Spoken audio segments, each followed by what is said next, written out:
Welcome student in 7th standard. Subject is General Science. Today we are teaching chapter number 1. Last period we have also studied page number 3. Today we are teaching page number 4. Adaptation for ingested of food in plants. म्हणजे अन्नग्रहणासाठी वनस्पतीमध्ये झालेले अनुकूलन आपण पाहणार आहोत. Most of plants are anchored in the ground and are autotrophic. म्हणजे बहुतेक सर्व वनस्पती या जमिनीवर स्थिर व स्वयंपोषी असतात. ऑटोट्रॉपिक्स म्हणजेच काय तर स्वयंपोषी. However, plants like दोधर, it means कसकुटा are parasitic. मात्र दोधर कसकुटा म्हणजेच काय तर अमरवेलीसारख्या वनस्पती ज्या आहेत त्या परपोषी आहेत, म्हणजे इतरांवरती अवलंबून असणाऱ्या. पॅरासायटिक म्हणजे परपोषी. The plants body of dodders consist of yellow wire like stem. म्हणजेच बघा, या अमरवेली ज्या आहेत त्यांच्या शरीरात फक्त असे येल्लो कलरच्या वायरीसारख्या किंवा काड्या म्हणूयात आपण, त्याचे जाळे पसरलेलं असतं. It is leafless and can not perform photosynthesis. यांची पाने नसल्यामुळे ते स्वतःचं अन्नग्रहण किंवा स्वतः तयार करू शकत नाहीत. पानं नसल्यामुळे फोटोसिंथेसिस ही प्रोसेस त्यांच्यामध्ये होत नाही. However it has haustorial in bracket sucking roots for absorbing nutrients from the host plants. म्हणजेच बघा, ह्या वनस्पती ज्या आहेत त्यांच्या खोडातून पोषक द्रव्ये जे आहेत ती शोषून घेतली जातात. These roots penetrate up to the conducting vessels of the host plants to absorb water and food. म्हणजे ह्या ज्या प्लांट्स आहेत यांच्यामध्ये रसवाहिन्या असतात, वेसल्स रसवाहिन्या असतात आणि जलवाहिन्यांमार्फत ते पोचल्या जातात. अन्न आणि पाणी शोषून घेण्याचं काम केलं जातं रूट्स मार्फत. Fungi do not have chlorophyll and can not perform photosynthesis. Fungi म्हणजेच बुरशी, याच्यामध्ये क्लोरोफिल म्हणजे हरितद्रव्य नसल्यामुळे त्या परफॉर्म फोटोसिंथेसिस म्हणजे प्रकाश संश्लेषण करू शकत नाहीत. They often food from starchy foodstuffs like bhakri and bread. हे जे फंगी आहे तर ते कुठं आपल्याला आढळून येते तर ती भाकरी आणि ब्रेड म्हणजे भाकरी आणि पाव या जे आहेत. स्टार्ची फूड म्हणजेच पिष्टमय पदार्थ या ठिकाणी जास्त प्रमाणावरती आपल्याला दिसून येते. तुम्ही चित्रामध्ये पाहू शकता. They have root like fibers for absorbing of foods. याच्यामध्ये काय आहे तर अन्न शोषून घेण्यासाठी बुरशीला मुळासारखे तंतू असतात. Plants need nitrogen, phosphorus and potassium for growth. म्हणजेच बघा, वनस्पतीच्या वाढीसाठी नायट्रोजन, फॉस्फरस आणि पोटॅशियम हे महत्त्वाचे घटक असतात. Plants that grow in soil which is deficient in nitrogen. म्हणजे ज्या वनस्पती जमिनीमध्ये वाढतात तेव्हा जमिनीमध्ये त्यांना नायट्रोजनची कमतरता असते. अशा ठिकाणी बघा, लाईक ड्रोसेरा इन ब्रॅकेट सेंड्यू, वेनस फ्लायट्रॉफ, पीचर्स प्लांट एक्सेट्रा.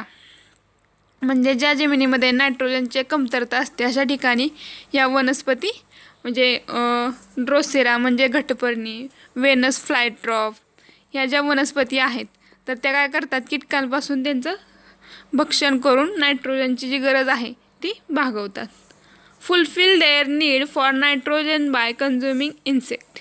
म्हणजे ह्या ज्या व्हेनस फ्लायट्रॉपसारख्या ज्या प्लांट्स आहेत तर त्या काय करतात, जे इन्सेक्ट म्हणजे कीटक वगैरे येतात त्यांचे भक्षण करतात. त्यांच्या पानांची रचना तशी केलेली असते, त्याच्यामुळे असे ओपन ठेवतात त्यांची पानं आणि त्याच्यामध्ये कीटक येऊन बसला जातो की ते कीटक खातात आणि कीटक खाल्ल्यामुळे त्यांचं नायट्रोजनचं प्रमाण जे आहे ते वाढतं आणि आपण जे वनस्पती लावलेलं आहे त्यांना त्याची गरज भागून निघते. Adaptations are seen in these plants which serve to attract insects and hold them captive. म्हणजेच असे जे प्लांट्स आहेत ते काय करतात, कीटकांना आकर्षित करण्याचं म्हणजे अट्रॅक्ट करण्याचं याच्यामध्ये किंवा त्यांना होल्ड म्हणजे पकडून ठेवण्याचं. पानं आणि फुलांमध्ये काय अशी रचना केलेली किंवा अनुकूलन ॲडॅप्टेशन आपलं घडून आलेलं असतं. माय फ्रेंड द इंटरनेट हे आपल्याला यावर्षी सिलेबसमध्ये नाही आहे. Next point, adaptation in animals म्हणजे प्राण्यांमधील अनुकूलन आपण पाहूयात. Make a list of animals in your surrounding म्हणजे तुमच्या आजूबाजूला असणाऱ्या व तुम्हाला माहीत असणाऱ्या प्राण्यांची यादी करा. Compare the diversity of animals listed by your friends with your list. म्हणजेच आता ह्या समूहात बसून मित्रांनी केलेली यादी आणि तुमची यादी याच्यात काय करायचं आहे, प्राण्यांमधील तुलना करायची आहे. Discuss habitat, food habits, characteristics of body structures like vertebral column, wings, gills, tails etcetera and prepare a chart. म्हणजेच काय करायचं आहे आपल्याला, कोण कुठे राहतो, हॅबिटॅट कुठे राहतो, फूड हॅबिट्स काय खातो, कॅरेक्टरिस्टिक त्यांचे बघायचे आहेत. बॉडी स्ट्रक्चरमध्ये आपल्या वर्टिब्रल कॉलम्स म्हणजे त्यांना पाठीचा कणा आहे का, विंग्स म्हणजे पंख आहेत का, गिल्स कल्ले आहेत का, टॉल्स म्हणजे शेपटी आहे का, याचं काय करायचं आहे, डिस्कस करून चार्ट बनवायचा आहे. What differences do you see between terrestrial and aquatic animals. म्हणजे जमिनीवर राहणारे व पाण्यात राहणाऱ्या प्राण्यांच्या शरीरात कोणता वेगळापण किंवा कोणता डिफरन्स आपल्याला दिसून आला हे बघायचं आहे. As compare to terrestrial animals म्हणजे जमिनीवरील प्राण्यांपेक्षा पाण्यात राहणाऱ्या प्राण्यांची. The skin and body shape of aquatic animals appear to have undergone change. म्हणजेच बघा, पाण्यात राहणाऱ्या ॲक्वेटिक म्हणजे पाण्यात राहणारे प्राण्यांची त्वचा किंवा त्यांच्या शरीराचा आकार याच्यामध्ये आपल्याला बदल झालेला दिसून येत आहे. Fishes have scales on the skin and fins on the body.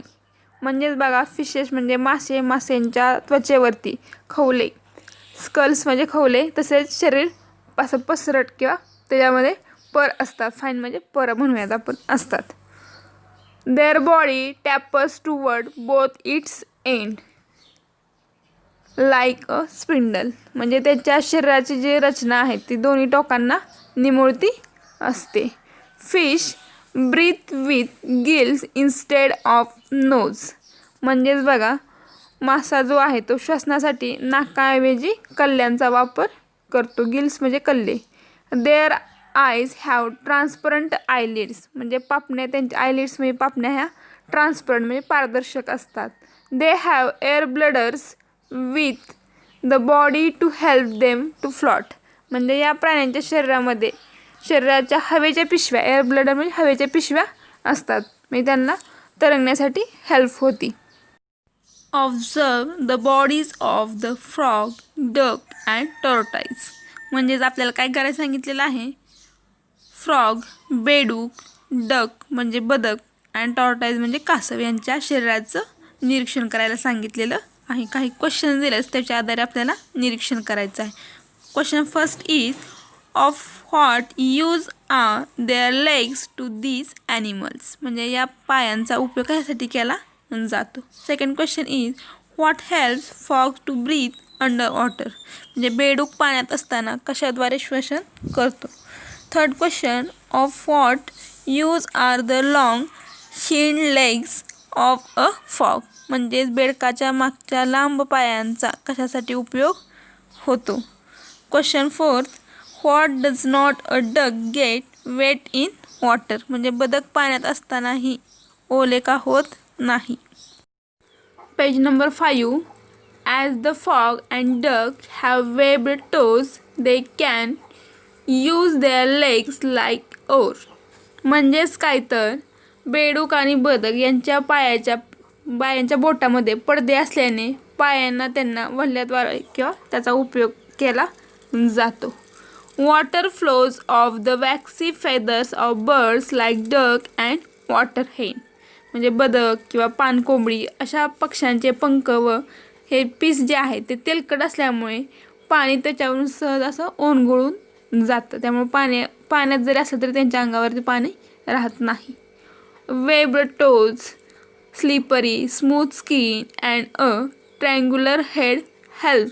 म्हणजेच काय तर बघा, बेडकांच्या पायामधील बोटांमधील पडदे किंवा स्लिपरी म्हणजे बुळबुळीत त्वचा, त्रिकोणी डोके यामुळे तो पाण्यात सहजपणे पोहतो.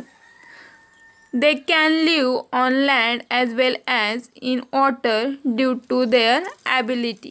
म्हणजेच काय तर बघा, पाण्यामध्ये तसे जमिनीमध्ये असताना बेडूक म्हणजे पाण्यामध्ये पण आणि जमिनीवरती पण राहतो, तर तो त्वचेद्वारे काय करतो, त्याच्या स्किन मार्फत म्हणजे to breathe through the skin in water and using the nose and lungs on land. म्हणजे आपला जो फॉग आहे म्हणजेच बेडूक जो आहे, तर तो काय करतो, नाक आणि फुफ्फुस याद्वारे काय करतो, आपलं श्वसनाचं काम करत असतो. म्हणजे पाण्यात राहून देत नाही तर जमिनीवरती राहून देत, त्याचं ब्रिदिंग चालूच असतं. The typical colours of a frog back help it to hide among grasses. म्हणजे बेडकाचे वैशिष्ट्यपूर्ण पाट असल्याने त्याला गवतात लपण्यास मदत होते. Adaptation in forest and grassland animals. म्हणजे जंगल किंवा गवताळ प्रदेशात प्राण्यांचं अनुकूलन कसं घडून येते पाहूयात. Carnivorous animals like the wild dog, fox, tiger and lion. म्हणजे जंगली कुत्रा, कोल्हा, वाघ, सिंहासारखे मांसाहारी, कार्निवोरस म्हणजे मांसाहारी प्राण्यांचे बघा, have strong legs to run fast and capture their prey. म्हणजेच हे जे सगळे कार्निवोरस ॲनिमल्स आहे, मांसाहारी प्राणी जे आहेत, तर त्यांचे पाय जे आहेत ते कसे असतात बघा, स्ट्रॉंग म्हणजे मजबूत, आणि त्यांना काय असतात, नख्या असतात. They have claw and their canine teeth are sharp and pointed. म्हणजे या प्राण्यांचे असं अंकुचीदार सुळे दात असतात, तसे त्यांच्या पायांना नख्यासुद्धा असतात. What is the function of such a teeth. म्हणजे या दातांचा उपयोग कशासाठी केला जातो, तर शिकार करण्यासाठी केला जातो. टायगर्स हॅव पॅडेड पाऊस. म्हणजे वाघाच्या पायांना तळव्यांना गादी असते. These enable them to slightly stalk their prey and capture it easily. त्यामुळे त्यांची चाहूल भक्ष्यांना लागत नाही व सहजपणे त्यांना भक्ष्य पकडता येते. The eyes of predatory carnivores are located in front of their heads. म्हणजेच बघा, जे मांसाहारी प्राणी आहेत त्यांच्या डोळ्यांचे जे स्थान आहे त्या डोक्याच्या निमुळत्या बाजूस समोर असते. It help them to spot their prey from a long distance. मग त्यामुळे त्यांच्या दूर अंतरावरचं जे भक्ष्य आहे, प्रे म्हणजे भक्ष्य त्यांचं जे आहे, तर त्यांच्या नजरेस किंवा लगेच दिसून येतं. का तर त्यांच्या डोळ्यांची जी रचना आहे ती समोरच्या बाजूला असल्यामुळे. The eyes of herbivorous are below in forehead on either side of the head. म्हणजे शाकाहारी प्राण्यांचे, हर्बिव्होर म्हणजे शाकाहारी प्राण्यांच्या डोळ्यांचे स्थान जे आहे ते कपाळाच्या खालच्या बाजूला आहे. They gives them wide angle vision which help to protect them for predators. म्हणजेच बघा, त्यामुळे त्यांना असं डोळ्यांची रचना जी आहे कपाळाच्या खाली असल्यामुळे त्यांना खूप मोठा परिसर दिसतो आणि शत्रूपासून बचाव करण्यास त्यांना संधी भेटते. Their legs are long and tapering with strong hooves. म्हणजेच बघा, शाकाहारी प्राण्यांचे पाय हे कसे असतात, निमुळते असतात आणि व बारीक, तसेच त्या पायांना खूर जी आहे ती कशी असते, मजबूत असते. Which enable them to run fast taking long leaps. म्हणजेच बघा, या प्राण्यांचे खूर जे आहे ते मजबूत असल्यामुळे त्यांना वेगाने उड्या मारता येतात किंवा धावता येतं. From long distance and different direction. म्हणजे वेगाने ते उड्या पण मारू शकतात किंवा जास्त अंतरसुद्धा ते पार करू शकतात. Their long and freely moving ears can receive sounds. म्हणजे या प्राण्यांचे हलणारे लांब कान दूर अंतरावरील आवाजसुद्धा सहजपणे ऐकू शकतात. Deer and black bugs have color that merge with their surrounds. म्हणजे हरिण किंवा काळवीट यासारखे प्राणी जे आहेत यांचा रंग जो आहे तो त्यांच्या परिस्थितीशी मिळता जुळता असतो. Their teeth are strong for chewing touch plant animals. म्हणजे वनस्पतींचे खोडे चावून खाण्यासाठी त्यांचे दात जे आहेत ते स्ट्रॉंग असतात. उर्वरित भाग आपण पुढील तासाला पाहू.